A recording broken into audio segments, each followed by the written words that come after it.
A good evening to you all, and thank you for joining us here on Rwanda Television News tonight. We do hope you had yourselves a productive Thursday.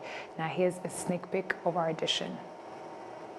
Economists and fuel importers say Rwanda's new government fuel supply agreement with Kenya could improve energy security, reduce supply disruptions, and lower the cost of importing petroleum products. The Ministry of Agriculture and Animal Resources has announced new guidelines governing the distribution of government-subsidized mineral fertilizers and certified seeds for the 2027A planting season.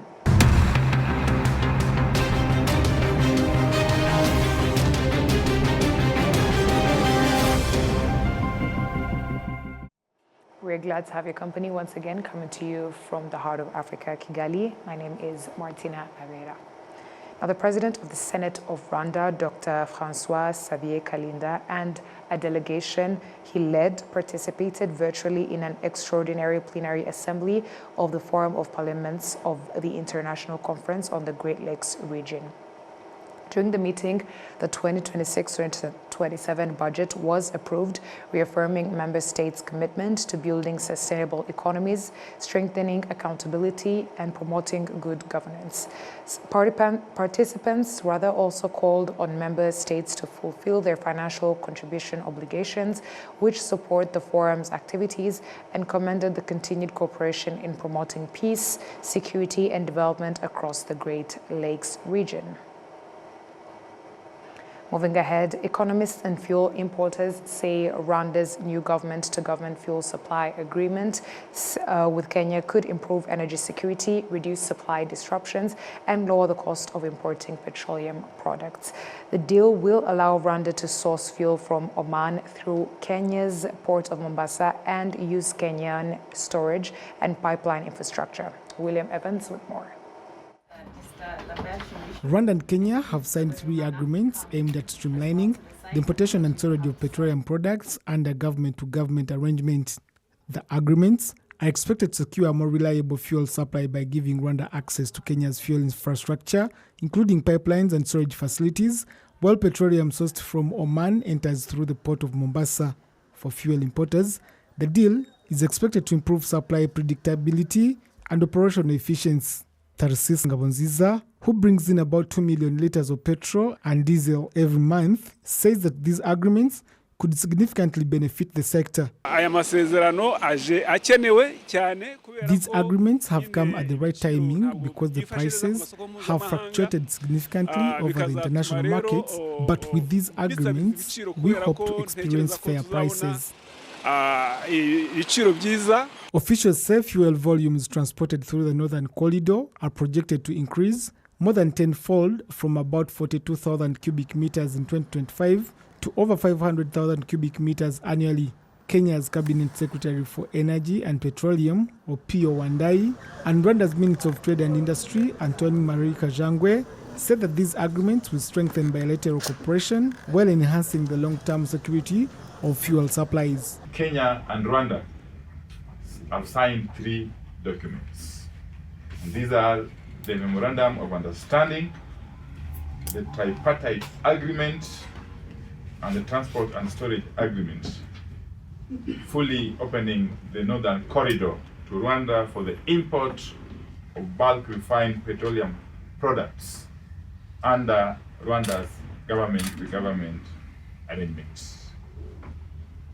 Kenya is therefore putting its pipeline, its port of Mombasa, and its people at the service of Rwanda's energy security.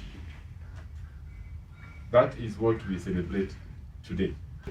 Our intention has always been, of course, being a landlocked country, to optimize logistics corridors. We recognize the importance of the port of Dar es Salaam and the central corridor to our import framework, and that is a framework and a corridor that is important and we will continue to utilize. But it's also equally important that we grow and improve the logistics corridor in the north. And so we're building on the logistical efficiency that Kenya has developed, has built.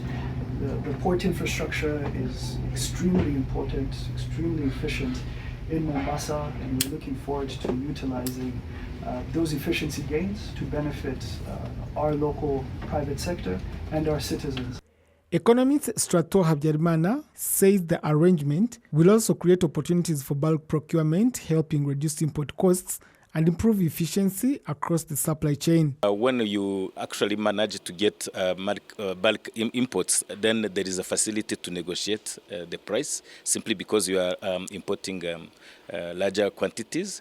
That's one. And two, the collaboration between two countries actually facilitates the importers to get the quantity they want from the neighboring country, which is Kenya, instead of going to purchase the fuels and the other commodities related to petrol from the origin being Oman and other Middle East countries.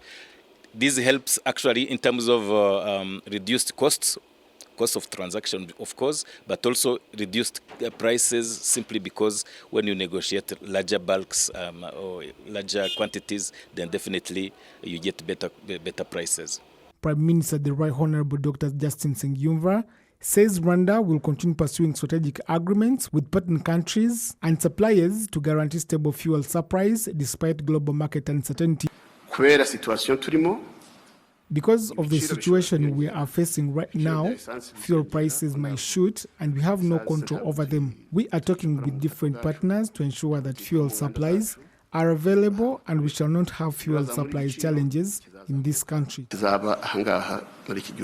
Rwanda currently imports more than 40 million liters of petroleum products every month through 12 licensed companies, with diesel accounting for 70% of total inputs and petrol 30%.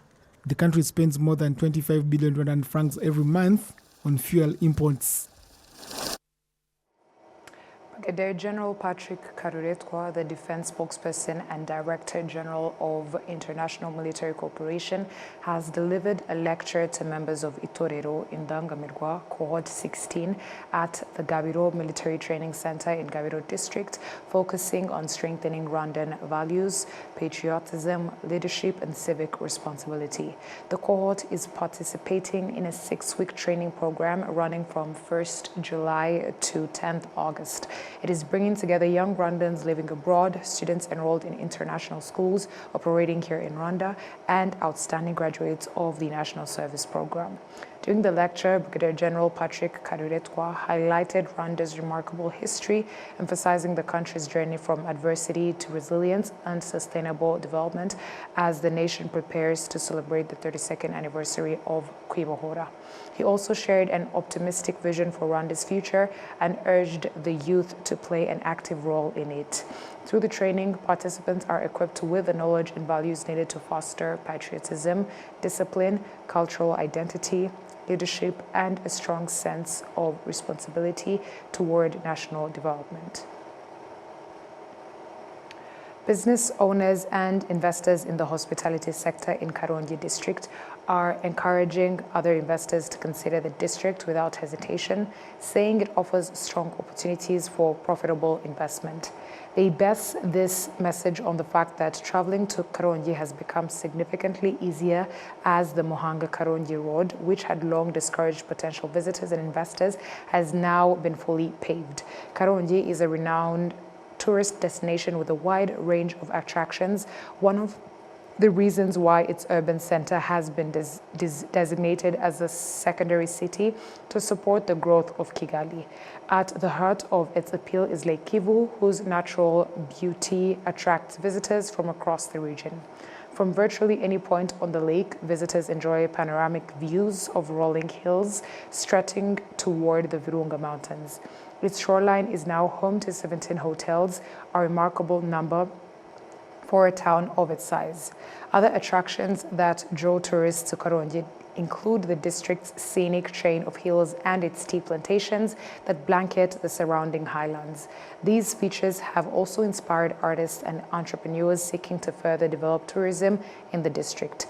Vedast Ngarambe, an architect and professional artist, says such natural assets provide a strong foundation for expanding tourism-related investments. Together, these and many other assets demonstrate that Karongi, despite bordering the Democratic Republic of the Congo, remains a safe and accessible destination for business and tourism. Karongi is made up of 13 sectors and 68 cells.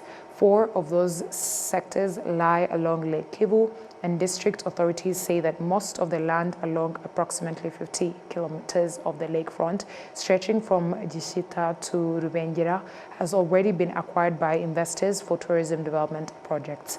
The Karongi cross-border market has also begun operations, serving as an important commercial hub for traders and buyers from the Democratic Republic of the Congo.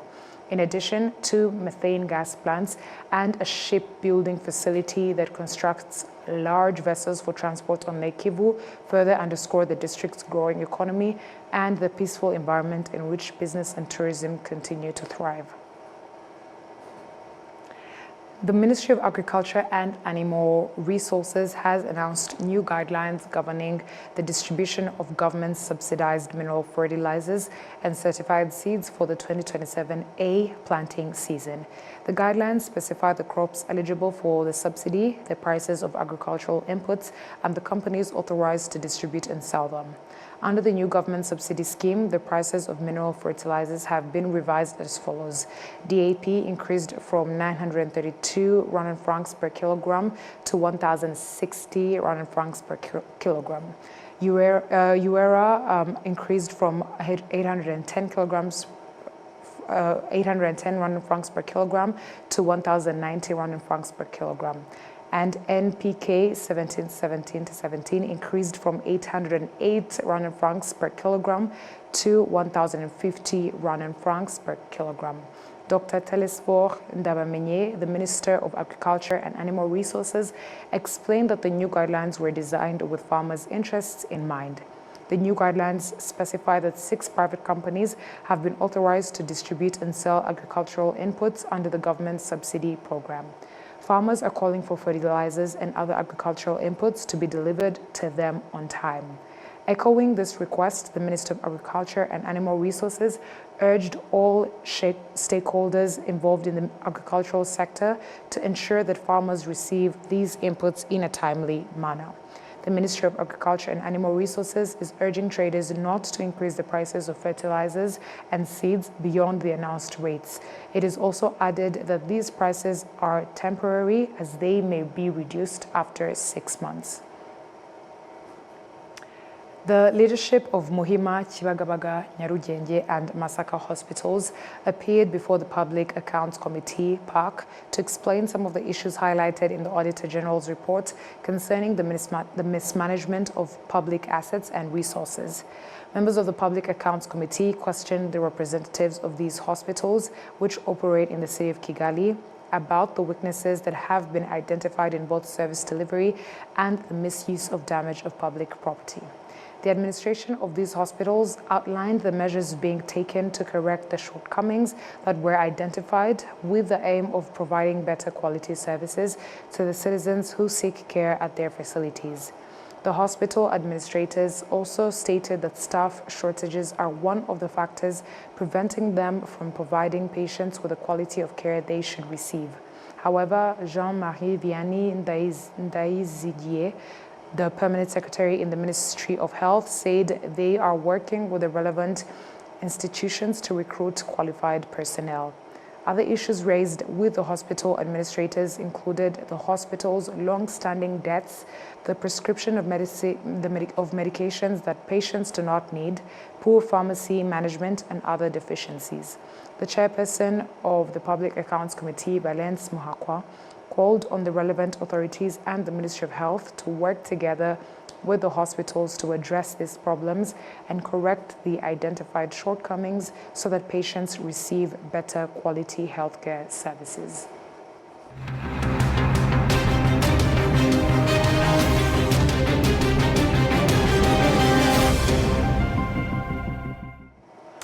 On that note, we've come to the end of tonight's English Bulletin. On behalf of the news production team and the technical team, thank you for sticking with us on RTV News. My name is Martina Avera. Until next time, stay safe and have a good night.